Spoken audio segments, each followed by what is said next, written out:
dalam kesempatan ini Gatra TV sudah mengundang salah satu pembicara yang sangat kompeten, Mas ya saya manggil ya, Mas Mas boleh, Dhani Bang Amrul boleh. Ihdan. Manggil nama juga boleh, Mas. Ya, Mas Dhani adalah tenaga ahli utama kepresidenan dari kantor staf presiden KSP. Nah, dalam kesempatan ini kita akan bincang-bincang terkait dengan pemulihan ekonomi nasional secara keseluruhan, terutama karena kita melihat ya dampak wabah pandemi 19 ini ya, COVID-19 itu berdampak tidak hanya pada sektor kesehatan, namun juga ekonomi. Nah, sekarang kita udah melalui masa transisi ke new normal atau kenormalan baru. Nah, tahap ini sangat krusial karena kita melihat kalau tahap ini gagal, itu pemulihan ekonomi secara keseluruhan dalam tahun ini itu akan berefek pada masyarakat sendiri, kemudian dunia usaha, dan itu efeknya ke tahun-tahun berikutnya. Dan itu akan makin berat, tapi kita akan melihat strategi apa yang dilakukan oleh pemerintah terkait dengan pemulihan ekonomi nasional. Pak, kita mau tanya dengan proyeksi Bapak nih, pengamatan Bapak. Untuk pertumbuhan ekonomi kuartal ketiga tahun ini kurang lebih seperti apa? Apakah masih, kalau kuartal kedua kan minus ya, minus 3,9, 3,8. Nah, kalau dengan kebijakan-kebijakan strategis yang dilakukan oleh pemerintah, itu seperti apa gambarannya? Ya, pertama tentu kita harus berpikir optimis bahwa kejadian pada masa lalu dan yang kita hadapi saat ini dengan negatifnya pertumbuhan ekonomi tentu harus digenjot dengan pertumbuhan di bidang pembelanjaan pemerintah. Karena rumus daripada GDP itu, Gross Domestic Product itu adalah government expenditure, ditambah konsumsi rumah tangga, ditambah investasi, ditambah selisih antara ekspor dikurangi impor. Nah, sekarang ketika ekspor, impor juga mengalami masalah yang signifikan. Karena nggak bisa barang masuk juga, barang juga susah keluar. Nah, tapi ekspor ini ada harapan. Karena pada saat COVID ada beberapa sektor yang terus menggenjot produksi dalam negerinya. Karena Presiden minta agar kita jadikan momentum COVID ini untuk meningkatkan daya saing produksi dalam negeri, cinta terhadap produksi anak bangsa. Nah, ini menjadi momentum. Jadi banyak sektor-sektor dalam negeri, seperti ambil contoh deh sektor kesehatan, ya, kayak APD. Ya. APD itu di luar negeri banyak diminatin. Artinya dulu kan kita waktu awal-awal kita khusus APD. Ya, APD. Sekarang banyak produsen dalam negeri yang memproduksi APD dengan standar WHO, dengan standar internasional yang siap go global. Nah, tapi syaratnya satu, terpenuhi dulu kebutuhan dalam negeri. Setelah kebutuhan dalam negeri terpenuhi, maka boleh untuk ekspor. Nah, ini menjadi opportunity sendiri. Banyak pengusaha-pengusaha lokal yang beralih dan mengoptimalkan dalam produksi APD dan juga masker. Itu satu. Nah, yang kedua pertumbuhan ekonomi.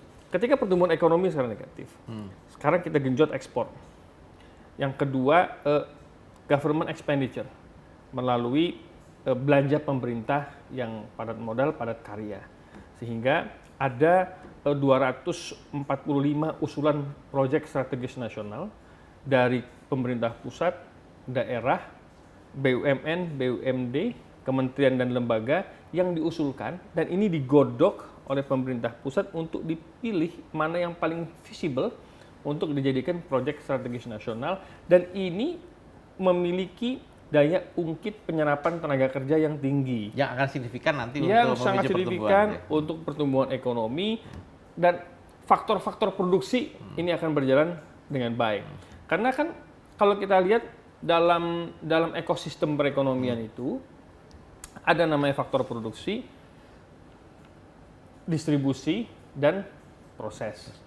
Nah, dari mulai tiga ekosistem itu kan yang kita genjot. Kalau sekarang konsumsi masyarakat kita bisa naikin, maka produksi juga bisa naik, distribusi juga bisa kita naikin. Nah, oleh karena itu ekosistem ini kita mesti jaga keseimbangannya. Artinya bahwa supply and demand dan distribusi, logistik dan sebagainya berjalan. Pemerintah memberikan kemudahan di dalam pemberian izin terhadap pendirian badan usaha, izin-izin untuk menerbitkan persyaratan-persyaratan untuk memproduksi barang maupun jasa. Itu lebih fleksibelkan lah. Contohnya obat ya, obat. Saya ambil contoh. Kita harus mendorong obat-obat alternatif kayak herbal. Obat-obat herbal itu punya daya ungkit pasar yang bagus. Dan ketika sekarang banyak orang jenuh ya terhadap efek obat kimia, maka ada alternatif lain nih, obat herbal. Ini juga harus ada metodologinya sendiri. Nah, ini Kementerian Kesehatan, kita semua duduk bersama dengan universitas, kemudian para ahli, rumah sakit, terus kemudian beberapa tenaga ahli kolegium kedokteran, pabrikasi, duduk bersama untuk merumuskan satu riset tentang contohnya obat herbal. Ini daya ungkit, karena Indonesia ini penghasil sumber daya alam yang cukup banyak, Pak. Cukup bagus. Menarik nih kalau ngomong-ngomong soal potensi dalam negeri, obat herbal dan sebagainya, karena kekayaan alam kita ya, pelaksanaan uftar dan sebagainya, ini sebenarnya obat-obatan yang non kimiawi itu dari herbal itu sendiri. Nah, kalau pemerintah sendiri memetakan kemudian menangkap peluang-peluang yang muncul di masyarakat, jauh ini seperti apa sih, Pak? Jadi banyak riset-riset home industry. Ya. Namun tentu ada masalah di clinical trial-nya. Ada masalah dalam feasibility study atau research dalam hal bagaimana riset komersialnya. Untuk menjadi fitofarmaka, akhirnya menjadi obat juga gitu ya? Untuk menjadi obat untuk dipergunakan. Ini ada masalah karena apa? Satu mindset ya. Mindset ini penting juga. Bagaimana kita bisa meyakinkan masyarakat bahwa beberapa produksi dalam negeri, khususnya obat-obatan herbal yang bahan bakunya berasal dari bumi pertiwi, ini punya kandungan lokal yang cukup baik untuk menjadi salah satu instrumen menyembuhkan suatu penyakit. Pak, ini kan perlu dibuktikan dalam riset. Ini sebagai contoh bahwa ekosistem industri farmasi nasional dalam hal obat-obat tradisional atau obat-obat herbal ini bisa dioptimalkan ke depan untuk mengungkit daya tarik pasar melalui kepercayaan masyarakat dan proses pembuatan yang bisa dipercaya oleh publik dengan research yang melibatkan para pakar, transparan, akademisi, dan teruji secara ilmiah. Jadi masyarakat melihat, oh ternyata ada obat-obat herbal yang memang punya daya keyakinan yang bagus bagi masyarakat. Sebagai contoh. Mas Heri, kalau kita melihat kan sekarang bahwa banyak ya di masyarakat, misalnya di lembaga penelitian, kemudian beberapa universitas, kemudian juga kalau kita lihat UI, LIPI, IPB juga, kemudian juga ada beberapa praktik-praktik kesehatan juga menemukan banyak terobosan-terobosan. Kalau kita sebut sebagai inovasi yang lokal gitu loh. Jadi kita menggunakan konsep yang namanya indigenous people gitu loh. Jadi dari masyarakat lokal itu malah sebenarnya tumbuh semacam alternatif pengobatan yang sebenarnya bisa menjadi benteng awal ya sebelum nanti medis secara di dunia medis itu diselesaikan di dunia medis ya, di rumah sakit dan sebagainya. Tapi ini awal-awal itu juga penting. Nah ini tadi saya nyebut soal fitofarmaka dan sebagainya itu potensinya seperti apa sih sebenarnya? Ya, momentum COVID jadikan ini sebagai momentum inovasi anak bangsa. Nah, inovasi anak bangsa ini adalah kenapa inovasi anak bangsa ini selama ini kurang mendapatkan perhatian yang serius sekali. Karena kita begitu terdogma oleh sesuatu yang berbau-bau impor. Semua harus impor. Produksi harus luar negeri. The best. Ditambah lagi masuknya produksi dari Cina. Cina dengan harga murah, barangnya juga dianggap bagus, capable, faktor trust. Tapi kita lupa, ketika bulan November, Desember, Januari, Wuhan, Cina mengalami masalah COVID, kita krisis bahan baku. Kita krisis juga impor barang jadi. Industri tekstil di Indonesia, industri baja, termasuk BUMN yang bahan bakunya dari Cina tutup. Artinya rantai pasoknya agak terganggu begitu ya? Rantai pasoknya terganggu. Kelapa sawit, CPO, karena ada supply dan demand, ada ekspor dan impor juga, supply chain dan distribution chain-nya juga terganggu. Berarti apa?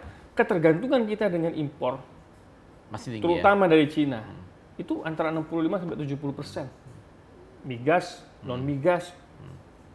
Ini berbicara tentang rantai pasokan. Artinya bahwa pandemi ini itu mengingatkan untuk mari kita menghargai inovasi anak bangsa. Berikan tempat terhormat pada inovasi anak bangsa untuk berdiri sama tinggi dengan barang-barang dari luar negeri sehingga dia bisa bersaing secara global. Nah, sekarang caranya bagaimana? Pemerintah kita semua harus mendorong inovasi itu, memberikan ruang untuk mereka melakukan research yang secara accountable, melibatkan para ahli, diberikan fasilitas, support, lalu kemudian hasil risetnya juga dipublish, dibuat jurnal-jurnal ilmiah, dan setelah itu uji klinis, kalau dia bicaranya obat herbal, lalu setelah selesai itu ya sudah digunakan dong, dipakai. Kalau itu nanti sosialisasi, muncul trust, akhirnya bahwa memang industri dalam negeri akhirnya digerakkan gitu ya? Digerakkan. Dan yang menggerakkan itu siapa? Ya pemerintah. Pemerintah dan para stakeholder. Pemerintah sebagai role model. Pemerintah sebagai role model untuk menggerakkan inovasi anak bangsa.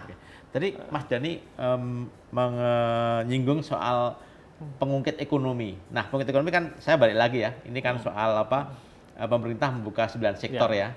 Ada pertambangan, ada konstruksi, ada infrastruktur dan sebagainya. Nah, kalau melihat itu kan ada banyak, ada perkebunan, pertanian dan sebagainya. Kalau dari 9 itu yang mungkin di dalam analisa Mas Dhani yang paling mungkin bisa menggerakkan itu sektor apa paling? Ya, dalam new normal kita mesti harus bisa mendefinisikan dengan baik apa itu new normal dulu. New normal itu adalah semangat optimisme menjemput masa depan melalui protokol kesehatan. Kenapa disebut new normal? New karena ada hal yang baru, yang suka tidak suka kita harus melakukan adaptasi di dalam sebuah lingkungan yang kita tidak tahu lingkungan ini steril atau tidak steril, terkontaminasi atau tidak terkontaminasi. Tapi kita melakukan dan konsisten menjalankan protokol kesehatan. Itulah new normal. Tapi the show must go on. Hidup harus jalan. The life must go on. Kita mesti harus terus jalan. Tidak boleh ke belakang. Dan tidak boleh berhenti. Karena ketahanan nasional itu dua-duanya harus jalan. Ketahanan kesehatan dan ketahanan ekonomi. Jadi bukan kesehatan dulu, baru kemudian ekonomi kemudian. Atau ekonomi dulu, kesehatan kemudian. Enggak. Kesehatan dan ekonomi adalah berjalan secara paralel dan simultan. Artinya beriringan gitu ya? Beriringan, tidak. Jadi bentuknya bukan ini atau ini, kesehatan atau ekonomi. Tapi dua-duanya penting. Kesehatan dan ekonomi adalah suatu hal yang berjalan berkesinambungan, bersamaan, beriringan. Nah, oleh karena itu, protokol kesehatan harus diterapkan. Itu sebagai prasyarat. Makanya digunakan namanya adaptasi kebiasaan baru sebelum kita kembali kepada new normal. Nah, oleh karena itu 9 sektor perekonomian yang strategis dibuka. Lalu tambah lagi jadi 12 sektor dan seterusnya dibuka. Nah, sektor ini tentu kenapa sektor dibuka? Punya tingkat risiko yang tidak begitu besar. Karena PR kita berikutnya adalah mencegah second wave kan? Ya, gelombang kedua. Kalau gelombang kedua ini terjadi, ini kita juga pemerintah juga siapkan skenario juga. Udah ada bantalan-bantalan. Ada skenario. Jadi dalam pemerintah membuat suatu strategi, pemerintah juga buat yang namanya plan of action. Namanya plan of action itu ada plan A, plan B, plan C. Plan A-nya semuanya berjalan on the track, plan B-nya bagaimana kalau jalan tapi ada masalah, plan C-nya worst case-nya. Nah, kita udah siapkan plan. Nah, karena tidak bisa kita melakukan adaptasi kebiasaan baru atau pelonggaran-pelonggaran terhadap PSBB kalau kita tidak memenuhi 3 unsur. Satu, epidemiologis, ya kan? Ada penurunan pasien yang meninggal, penularannya juga terhenti, PDP segala macam juga terhenti, pasien sembuhnya juga meningkat. Ya. Nah, yang kedua dari sisi public health, ya kan, public health-nya juga mesti benar. Contoh public health-nya, umpamanya kontak tracking yang dilakukan juga bagus. Alat tes PCR yang sudah tersebar secara masif. Targetnya ingat tuh, dulu Presiden minta 10.000, kita sudah melampaui 20.000. Sekarang 20.000 sudah melampaui lagi. Sekarang target 30.000. Kenapa? Karena memang kemarin masih kurang. Jadi kalau sekarang ada eskalasi naik angkanya, itu juga kita harus responnya secara positif karena PCR-nya juga sudah banyak. Malah lebih banyak ya. Lebih banyak. Yang ketiganya yang diperlukan dalam adaptasi itu, pemerintah menyiapkan yang namanya fasilitas kesehatan. Ya. Itu antisipasi kalau worst case. Kalau worst case, artinya bahwa infrastruktur kayak APD, ventilator, ruang darurat dan sebagainya memang disiapkan. Termasuk rumah sakit, gawat darurat, kemudian ruang isolasi, itu udah disiapin semua. Makanya ada Pulau Galangan, ada Wisma Atlet, kemudian ada beberapa rumah sakit COVID yang memang disiapkan pemerintah untuk menghadapi syarat itu harus terpenuhi untuk kita mengantisipasi kejadian atau skenario terburuk yang kita hadapi. Nah, oleh karena itu 9 sektor berubah jadi 12 sektor yang dibuka ini naik lagi terus. Itu yang punya mitigasi risiko yang tidak besar. Ya. Nah, oleh karena itu dibukalah pariwisata, pertambangan, perkebunan, ya kan, perikanan, infrastruktur, itu dibuka. Logistik transportasi juga. Termasuk logistik transportasi. Kalau logistik transportasi sudah harus. Karena sebelum pada saat PSBB pun itu sudah harus jalan kan, karena untuk memenuhi kebutuhan logistik pangan. Oke, Mas Dani, kalau kita tadi membahas soal pengungkit ekonomi. Nah, salah satu faktor penting itu adalah budget. Kalau kita melihat pandemi telah memukul kita ya, pertumbuhan dan sebagainya, dan kalau kita lihat anggaran untuk pemulihan ekonomi cukup besar juga, sampai hampir 700 triliun ya tahun ini. Nah, gimana sih pemerintah ya itu untuk juga mendapatkan ya, untuk pengungkit itu juga mendapatkan faktor-faktor dana-dana yang masuk dari investasi dari luar. Itu seperti apa gambarannya, terutama di sektor infrastruktur. Kita melihat ada kalau kita bincang-bincang setahun belakangan ini, itu ada perencanaan soal Jakarta Integrated Tunnel. Nah, di situ kita melihat bahwa pola kerjasamanya PKBU ya. Jadi kerjasama pemerintah dan badan usaha. Dan itu investor langsung dari asing masuk dan sebagainya. Nah, itu biasanya kalau itu digerakkan tidak harus mengambil APBN, tapi ini bisa memicu pertumbuhan juga, terutama di sektor pembangunan infrastruktur. Seperti Bapak melihat seperti apa? Iya. Jadi investasi itu sekarang negara sangat memerlukan investasi yang cerdas. Ya. Investasi yang cerdas itu adalah gimana caranya kita quote and quote kita punya potensi, lalu kita bisa mengkomersialisasikan aset yang kita miliki, baik yang tangible maupun intangible. Karena banyak aset tangible dan intangible kita yang belum dikomersialisasikan. Kita kaya, kita kuat, kita hebat, kita punya resources yang hebat. Tapi resources ini belum dimonetize, belum dikomersialisasikan. Oleh karena itu perlu suatu perencanaan yang komprehensif, buat master plan yang bagus, yang memang memiliki master plan yang terkomersialisasi dalam standar internasional.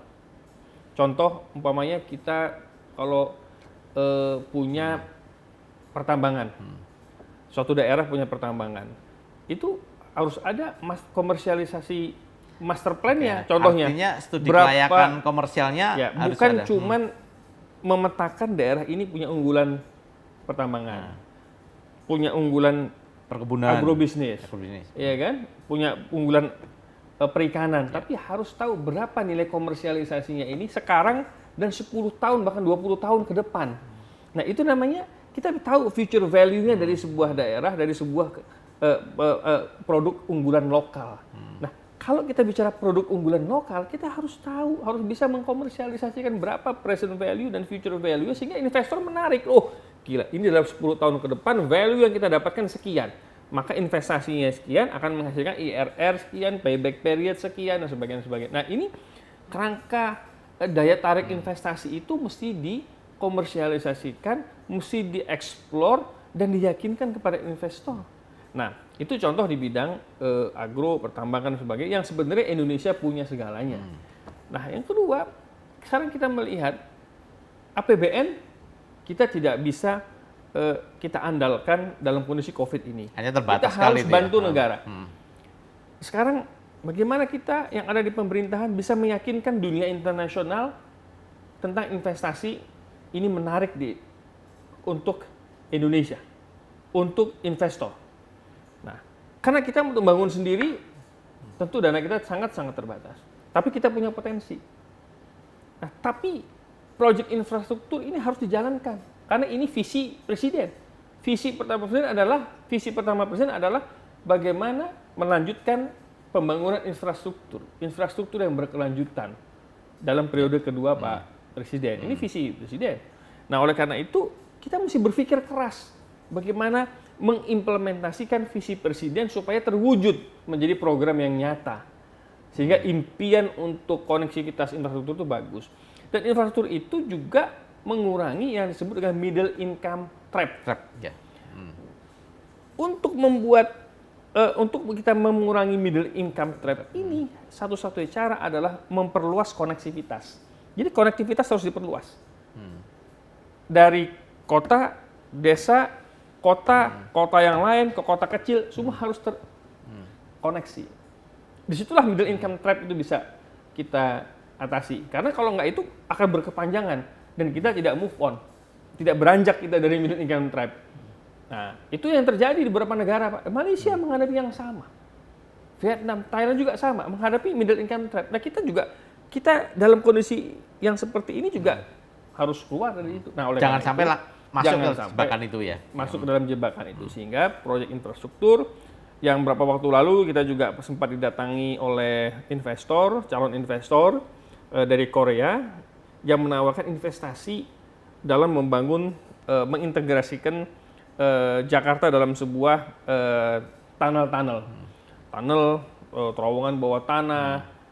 Itu sebenarnya untuk mengatasi banjir, otomatis, kemudian untuk menyedot air, untuk dapatkan air bersih, juga untuk mengurangi kemacetan. Itu sudah pasti ya. Dan itu kan berlaku di beberapa negara-negara maju ya, di Cina, di Hong Kong, kalau di Asia itu sudah mempergunakan itu.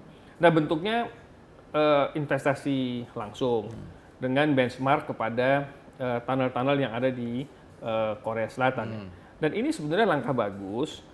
Hanya kita challengingnya adalah bagaimana bisa meyakinkan pemerintah bahwa feasibility study-nya ini memang bagus.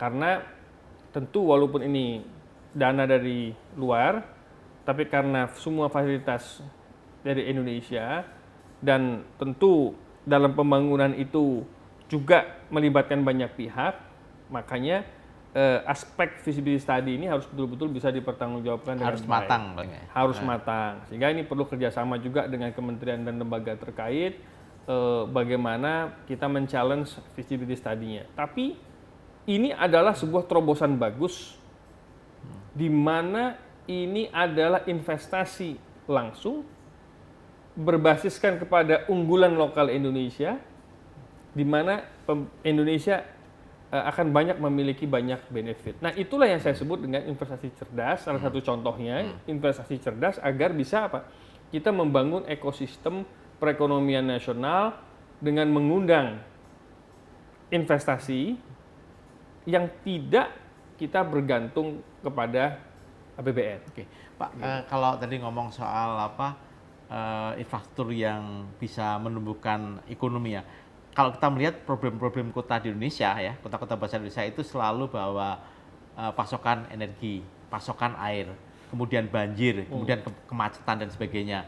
Nah, kita belum mendapatkan gambar yang ideal atau benchmark ya untuk Indonesia. Itu kota apa sih yang ideal? Kota-kota kita selalu dalam rekor-rekor tertentu kota-kota terpadat, kota-kota termacet, gitu kan? Kemudian juga kawasan kumuhnya kita lihat di mana-mana, Medan, kemudian Surabaya, Jakarta sendiri, Bandung sendiri. Jadi selalu di peringkat 10 besar itu selalu ini kota-kota yang memiliki masalah gitu loh. Nah, kita gimana sih melihat supaya dengan kita ada contoh ada investasi asing, kemudian itu duit tereksekusi, dan itu akhirnya bisa menjadi gambaran utuh. Ini loh kalau kita mau membangun kota yang benar itu semacam ini. Karena kita lihat kota-kota zaman kuno itu selalu dimulai dengan kanal-kanal besar ya. Kemudian kota-kota modern kita lihat London, New York dan sebagainya itu nggak ada problem masalah-masalah yang banjir dan sebagainya gitu. Nah, Jakarta sendiri kan sebenarnya ibu kota dan kita ada problem ada IKN ya, ibu kota negara yang baru. Nah, dan ini menjadi Jakarta akan menjadi tumbuh kalau disupport oleh daya dukung kota yang modern. Iya. Pandangan Bapak? Jadi kelebihan kita ini pinter buat rencana, buat master plan jago, tapi kita lemah di eksekusi. Akibatnya banyak rencana yang tidak bisa dieksekusi. Nah, kalau rencana nggak bisa dieksekusi, itu masalah. Sehingga jadilah dia rencana yang abadi. Dari zaman dulu rencana, sekarang rencana, kapan lagi rencana? Jadilah rencana yang abadi. Ada kelemahan eksekusi. Kenapa? Karena kita tidak bisa mengintegrasikan di mana bottlenecking-nya. Sebuah proyek yang bagus, visible, itu harus dieksekusi dengan membuat pilot project. Tapi kalau kita bicara terlalu makro, tidak ada pilot project, ya kan? Yang ada bottlenecking aja. Bottlenecking, masalah di sini. Ujungnya orang males. Artinya nggak ada breakthrough yang ada ya? Karena masalah. Ya kan? Boro-boro breakthrough.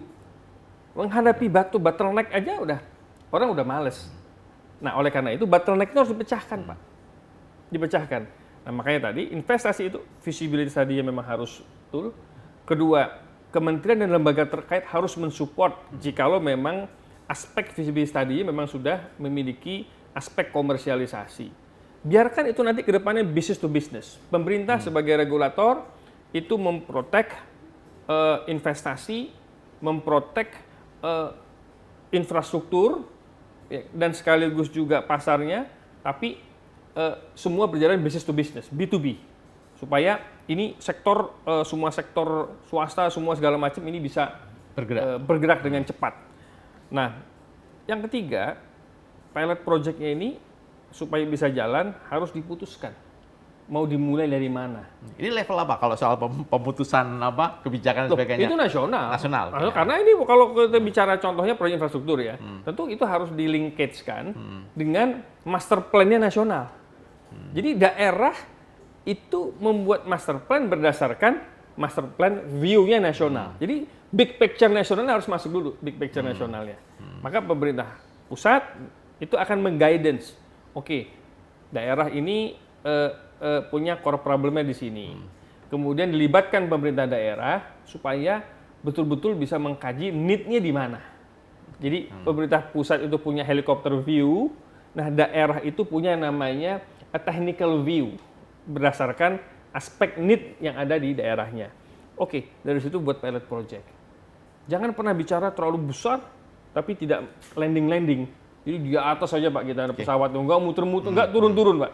Nah supaya turun buat pilot project. Ingat Pak, prinsip saya adalah start small, think big, dan fast moving. Wah, keren ini Pak. Ya, Pak. Jadi start small, berpikirlah kita melakukan hal yang kecil tapi konkret gitu ya. Apa? Kalau mau investasi, oke. FS, oke, explore. Yakinkan stakeholder, pemerintah. Yakinkan dunia usaha bahwa ini memang visible.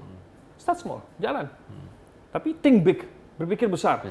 Helikopter view-nya masuk, big picture-nya jelas. Ya kan? Kedepan buat master plan-nya ke depannya dengan jelas. Terus fast moving, cepat, Pak. Bergerak cepat. Karena sekarang ini kalau nggak speed up, selesai Pak. Udah speed up aja, nggak fleksibel, salah. Masalah, kalah Pak. Jadi speed up dan fleksibel. Ini harus luas Pak. Bisnis itu nggak bisa kita bicara straightforward, nggak bisa. Semua harus dinamis, customize lah. Nah oleh karena itu, jadi start small, think big, fast moving. Itulah kunci kita bisa segera mengeksekusi beberapa pilot project investasi. Makin menarik. Tapi ini setelah banyak ngobrol-ngobrol, tapi ini pertanyaan pungkasan nih buat Pak Dhani.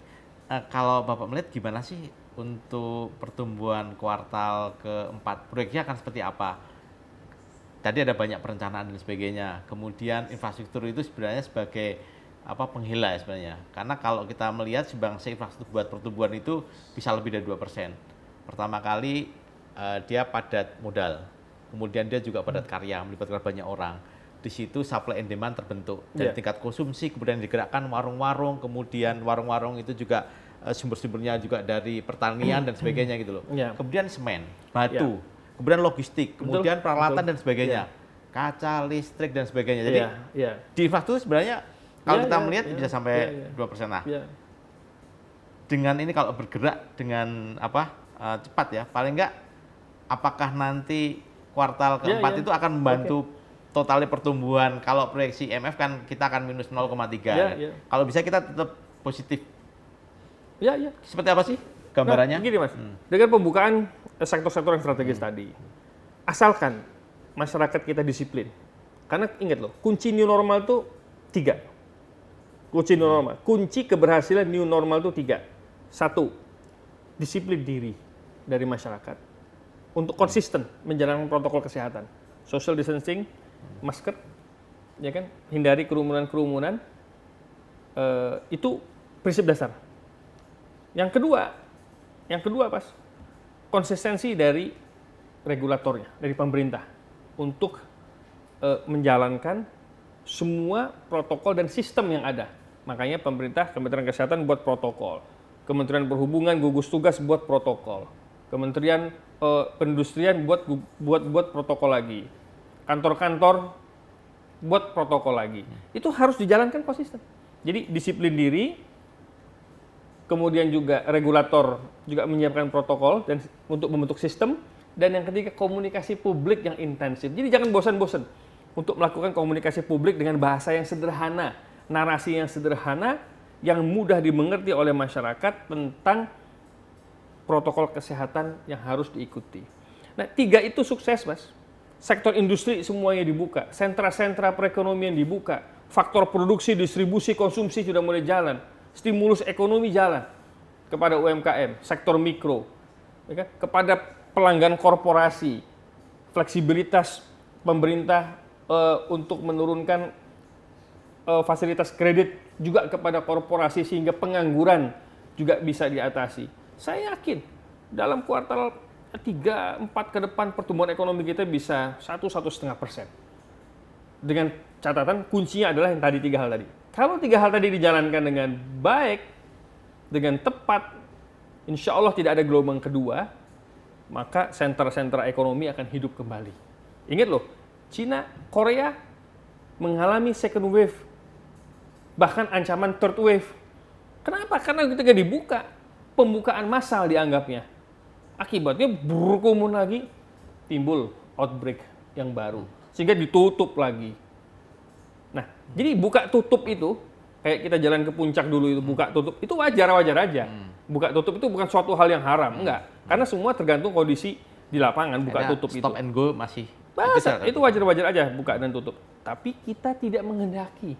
Kita menghendaki kalau sudah buka ya buka terus, jalan terus. Tapi tadi protokol kesehatan harus dijalankan. Kalau tidak, 3 hal itu tidak tercapai, tutup lagi, drop lagi Pak perekonomian, lesu lagi.